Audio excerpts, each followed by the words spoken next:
Hey, I'm Alan from Bay Lily Bell Tents, and in this video we're going to show you how to put up one of our bell tents.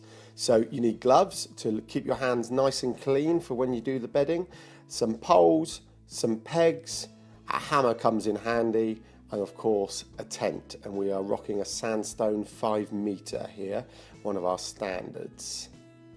Okay, ignore my bottom. Right, so always roll the tent out flat. What we do, we lay it out like this because it allows us to see how much space it's going to take up when putting in a bell tent village. Because if someone wants 10 to 15 tents, it's good to work out how much space that's going to take. We normally leave about 10 of your feet in between feet paces in between each edge as we're putting all the tents out. I'll try and impart some other little handy hints. Another handy hint is if it's raining, do not do this because the rain will just go straight through the ground sheet onto the, straight through the outer onto the ground sheet, and then you'll end up mopping it all out. Anyway, we've laid our tent out. Pour pegs onto the bag, that way you don't lose them in deep grass. You take 6 pegs for the first bit. And we're going to put 6 pegs in before we put the poles in. So you always do the pegs either side of the door first. So peg 1 there, and that allows you to help line it up off of any other tent you want to put in the row as well. So we do them, and then what we do, there's 4 windows on a bell tent, and then you do the peg after the first window. There, you give it a gentle yank out. That looks really hard, but I wasn't actually yanking it that hard. But you can see how far it's come out. And then you do the peg the other side after the window, and you give it a gentle tug out. And this is the way we've worked out, gives you the smoothest, flattest ground sheet inside. So then the next peg goes in after the next window round, and then the last peg goes in there. And what we've done is we've gone across, and that allows a smooth polling it tight, so there should be no ridges inside when it's done. Then poles, I always pour the poles inside the tent door. That way they don't get wet and muddy and grassy when you put them in, because when that dries, all that mud and grass is just going to fall in the tent and be something else for us all to clean out. So connect the poles. See the ring there by my left hand? You didn't need to. That goes up in case anything needs to be hung off. We don't currently hang anything off of them. Taking my shoes off, because once again, keeping it clean inside means less cleaning inside. And line the pole up with the centre. After you've done that pole a couple of times, there will just be a natural ring where it goes. Take the rain cover off there, keep hold of that. Then that goes through the centre hole.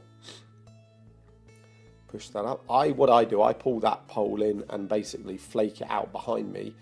Put the rain cover back on. That way you don't lose it. So you take it off and then you put it back on.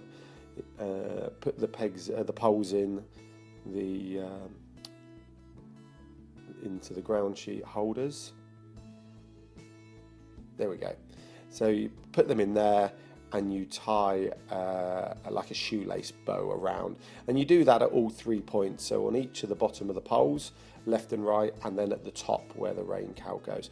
That's to stop if there's any adverse weather, them blowing out, and yes, it gets hot inside the tent.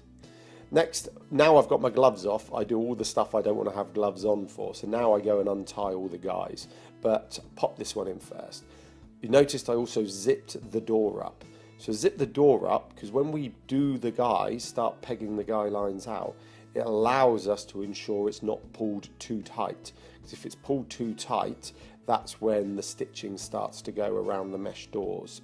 So now I undo all the guy lines because my gloves are still off.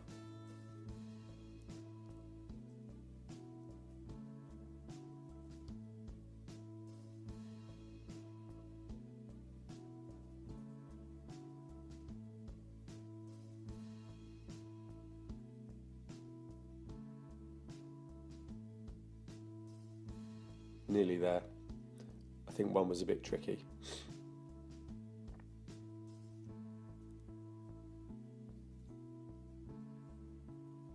There we go. We hang them in little slip knots, therefore it's in theory easier to undo, but a couple were just a bit tricky here. There we go. My gloves back on because I'm going to handle dirty pegs. And as I say, I like to keep my hands clean. So I get the rest of the ground sheet pegs. And then we just go round in a circle and just give it a gentle pull out and push the peg in. If you can push it in with your feet or hand, it does actually save quite a lot of time in the putting up of a tent.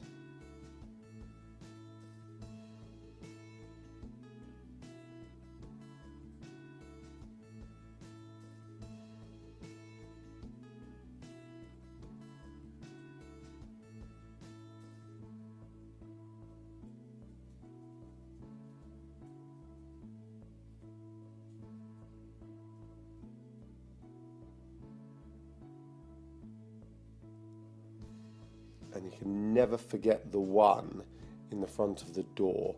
Otherwise, what you'll find is the ground sheet will flap up and people will trip over it and everything. This peg also needs to be banged in flat.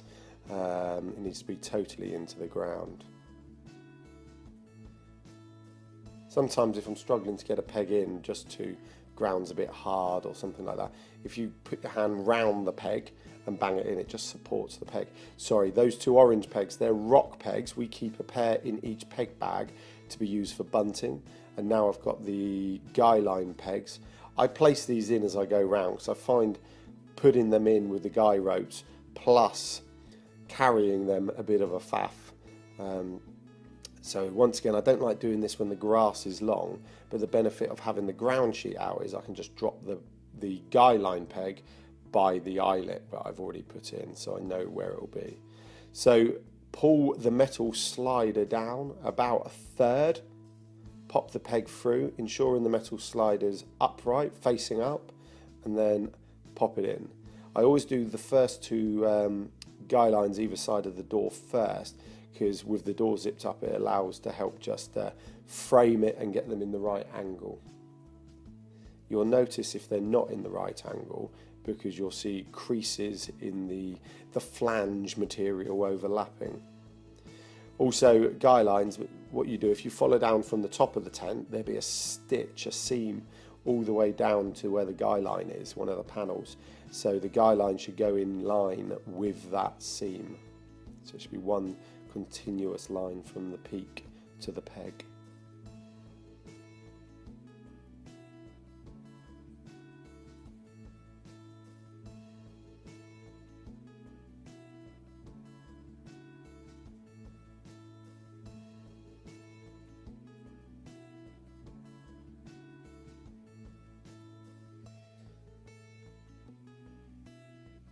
So I find this works really quickly for me, and this ground's not the softest, so if you have a very soft ground, not too soft that the pegs come out, but very soft, you can be putting tents up in 8 minutes, something like that. But even this one was 10 or 11 minutes real time, which is not bad. So there we go, I was just following the stitching down, the seam down. So that's it, that's all the guy lines in. So then we're just going to give them all a bit of a tug. The front three, that main one and the one either side of the door, don't pull too tight. Actually, the one on the right, I've just eased up because it was a bit tight. But you're making sure the metal slider is the right way up, as you see here. The other thing, put the guy line in the crook of the peg, because A, when you bang the peg in, it stops the guy line getting muddy, because otherwise if you bury it, it gets muddy. And B, it stops it getting stuck in the mud, so when you bang the peg in. And then obviously making sure the writing on the slider is facing up. And just give them, not too tight, you're not yanking it, just making sure they're nice and firm. The guy lines should twang. Then just pop round, if you haven't already done so, you can just pop round and make sure you bang some pegs in.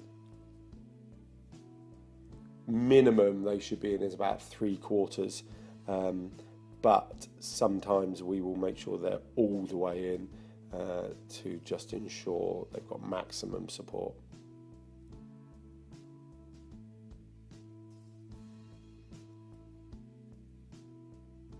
Just a few pegs I noticed as I was going round.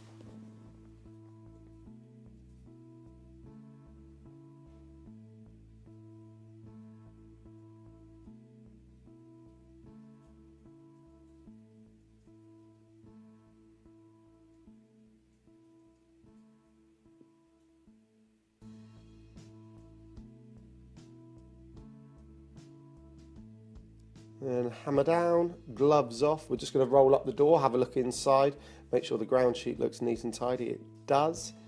The pole's in line, which it is. If you need to adjust the pole, just ease off the guy ropes, because ultimately they're pulling the pole down. So if you ease off the tension on the guy ropes, you can adjust the pole if you need to. So that's it. We've rolled our doors up. Job done. Thank you very much.